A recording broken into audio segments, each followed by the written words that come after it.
I want to talk about cervical disc replacement or cervical arthroplasty. That's a treatment that we can perform for diseased cervical discs that involves removing the disc and replacing it instead of fusing it together. Fusion is the most common sort of treatment we do for cervical disc problems, but there are a lot of advantages that disc replacement has over fusion.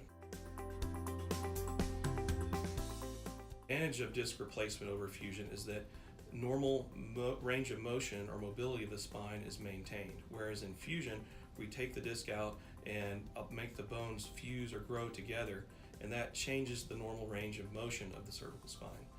The disc replacement involves removing the disc and decompressing the compressed nerves or spinal cord, but instead of fusing it together, we put in an artificial disc, which is a mechanical device that closely resembles the normal movement of a normal disc.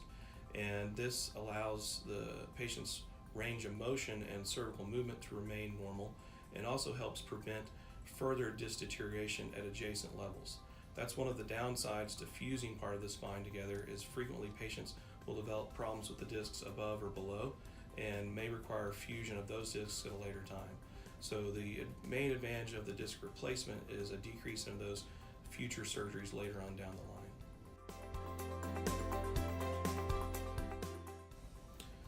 Not every patient is a candidate for cervical disc replacement. If the patient has malalignment of the spine, if one vertebrae is slipping in relation to the other, or if they have an abnormal alignment of the spine, or if they have a lot of arthritis in the facet joints, the joints in the back of the spine, then those are relative contraindications to replacing the disc. And so not everyone that has cervical disc problems is a candidate for replacement.